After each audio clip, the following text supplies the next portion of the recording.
warahmatullahi wabarakatuh. In this video, we will do a presentation about history of Britain with section The Power of King of England. Before that, let us introduce ourselves. My name is Putri. My name is Putri Sanggar. My name is Nazma Sharifah. Let's start the presentation. The first, Courage and State. The struggle between Courage and State in England initiated with William the Conqueror's rejection of the Pope as his feudal lord in 1066. John's resign also marked the end of the long struggle between Courage and State in England. This had begun in 1066 when the Count claimed that William had promised to accept him as his feudal lord. William refused to accept this claim. He had created Norman bishops and given them land on condition that they pay homage to him. Its forces throughout 11th and 12th centuries characterized by power and financial disputes between both entities. The struggle was for both power and money. During the 11th and 12th centuries, the Church wanted the King of Europe to accept his authority over both spiritual and earthly affairs, and argued that even kings were answerable to good. Kings, on the other hand, chose a bishopman who would be loyal to them. Significant conflicts include William refused clash with Archbishop Anselm and later Henry II's feud with Archbishop Thomas Becket, leading to Becket's assassination in 1170. The first serious quarrel was between William Rufus and Anselm, the man he had made Archbishop on Canterbury. Anselm, with several other bishops, fearing the king, had escaped from England. After William's death, Anselm refused to do homage to William's successor, Henry I. Henry, meanwhile, had created several new bishops, but they had no spiritual authority without the blessing of the archbishop. This left the king in a difficult position, and Becket's murder profoundly impacted Christian Europe and prompted Henry II to seek absolution from the Pope, facing consequence and a result.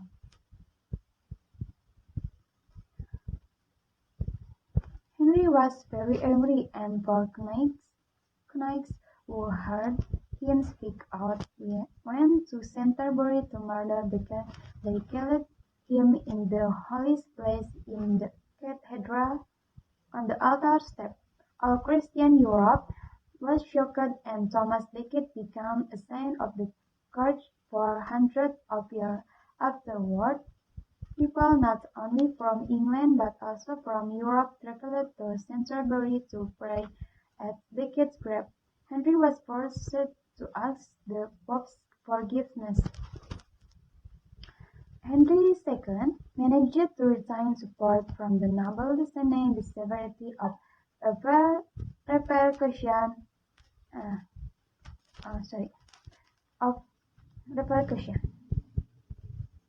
Usually, the courts refused to support the king against the nobles, but expect to be rewarded for its support. King John's mistake 40 years later was to upset both courts and nobles at the same time. However, King John's subsequent action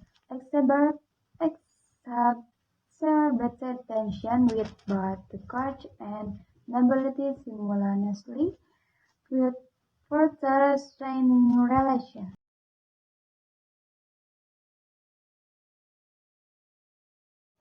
The second part is the beginning of Parliament. King John had signed Magna Carta unwillingly, and it quickly became clear that he was not going to keep the agreement. Also, civil war was avoided because John died suddenly in 1216. Third, John's son, Henry III, was only 9 years old.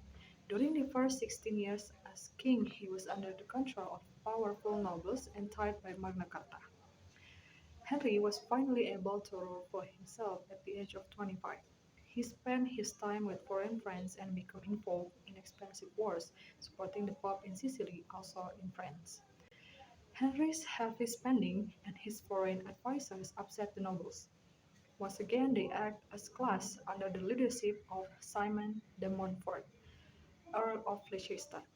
In 1258, they took over the government and elected a council of nobles. De Montfort called it a parliament or parlement, a French word meaning a discussion meeting. The nobles were supported by the towns, which wished to be free of Henry's heavy taxes, but some of the nobles did not support the revolutionary new council and remained loyal to Henry. When Henry died in 1272, his son Edward I took the throne without question. Edward I. Edward I brought together the first real parliament. It had been able to make statutes or written laws, and it had been able to make political decisions. In the days of Henry I, 80% of the king's income had come from the land. By 1272, income from the land was less than 40% of the royal income. House of Commons. Edward I was the first to create a representative institution which could provide the money he needed. This institution became House of Commons. Unlike the House of Lords, it contained a mixture of gentry, knights, and other wealthy freemen from the shires and merchants from the towns. These were the two broad classes of people who produced and controlled England's wealth. In 1275, Edward I commanded each shire and each town or borough to send two representatives to Parliament. They became unwilling representatives of their local community. This, rather than Magna Carta, was the beginning of the idea that there should be no taxation without representation, later claimed by the American colonies in the 18th century. In other parts of Europe, similar parliaments kept all the gentry separate from the commoners. England was special because the House of Commons contained a mixture of gentry belonging to the feudal class and merchants and free men who did not. During the 150 years following Edward's death, agreement of the Commons became necessary for the making of all statutes and all special taxation additional to regular taxes. Edward I's Parliament. Edward I's Parliament, Edward sat in front of his nobles, bishops, and shire knights. On his right sat Alexander, King of Scots, and his left is Llewellyn, Prince of Wales. It is unlikely either ever sat in Edward's parliament, but he liked to think of them as under his authority. Beyond Alexander and Llewellyn sit the Archbishop of Canterbury and York, and there are more bishops on the left of the picture, a reminder of the political and economic strength of the church at this time. In the center are Warshak, symbolic of England's wealth. Dealing with the Celt. How King of England dealing with the Celts in Wales. William I had allowed his lord to win land by conquest in Wales. These Normans slowly extended their control up the Welsh river valleys, and by the beginning of the 12th century, much of Wales was held by them. Because of what William did, in 1284, Edward I united West Wales with England, bringing the English country system to the newly conquered lands. The Normans also built castles as they went forward and mixed with and married the Welsh during the 11th, 12th, and 13th centuries. A new class grew up, a mixture of the Norman and Welsh rulers, who spoke Norman French and Welsh but not English. They all become vassals of the King English.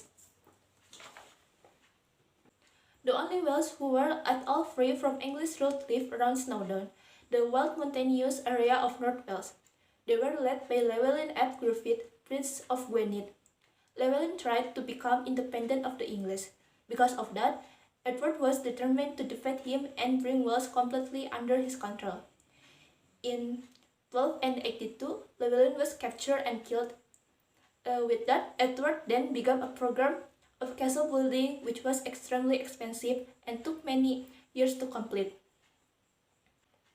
Since the English considered that Wales had become part of England for all practical purposes, if the Wales wanted a prince, they could have one.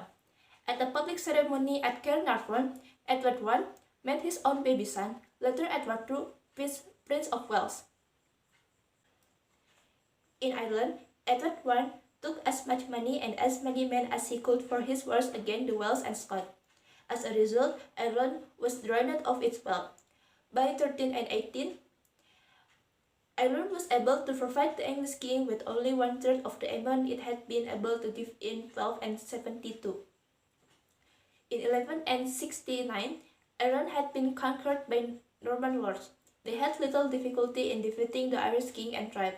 Henry II, afraid that his lord might become too independent, so he went to Ireland by himself and forced the Irish chief and Norman lords to accept his lordship. He did so with the authority of the Pope, who hoped to bring the Irish Celtic culture under his own control. Henry II made Dublin, the old Viking town, the capital of his new colony. Much of Western Ireland remained in the hands of Irish chiefs, while Norman lords governed most of the east. And because what Edward did to drain Ireland wealth, the Norman nobles and Irish chiefs quietly avoided English authority as much as possible. As a result, the English crown only controlled Dublin and a small area around it known as the Pale. The Irish chiefs continued to live as they always had done, moving from place to place and eating out of doors, a habit they only gave up in the 16th century. The Anglo-Irish lords, on the other hand, built strong stone castles as they had done in Wales, but they also became almost completely independent from the English crown, and some became more Irish than the Irish. In Scotland, things were very different. Although Scottish kings had sometimes accepted the English king as their overlord, they were much stronger than the many Welsh kings had been. By the 11th century, there was only one king of Scots, and he ruled over all the south and east of Scotland. The Scottish kings were closely connected with England. Since Saxon's time, marriage had frequently taken place between the Scottish and English royal family. At the same time, in order to establish strong government, the Scottish king offered land to Norman knights from England in return for their loyalty.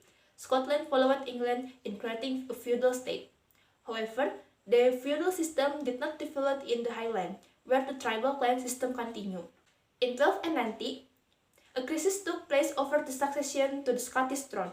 There were 13 possible heirs. Among these, the most likely to succeed were John de Balliol and Robert Bruce, both Norman Scottish knights. In order to avoid civil war, the Scottish noble invited Edward I to settle the matter. Edward had already shown interest in joining Scotland to his kingdom. In 1286, he had arranged for his own son to marry Margaret, the heir to the Scottish throne, but she had died in a shipwreck. Now he had another chance. He told both men that they must do homage to him, and so accept his overlordship, before he would help settle the question. He then invaded Scotland and put one of the men, John de Balliol, on the Scottish throne. For some reasons, the Balliol 4 years as king were not happy. First, Edward made him provide money and troops for the English army and the Scottish nobles rebelled. Then, Edward invaded Scotland again and captured all the main Scottish castles. During the invasion, Edward stole the sacred stone of destiny from Scone Abbey, on which, so the legends say, all the Scottish kings must sit. Edward believed that without the stone, any Scottish coronation would be meaningless, and that his own possession of that stone would persuade the Scots to accept him as king.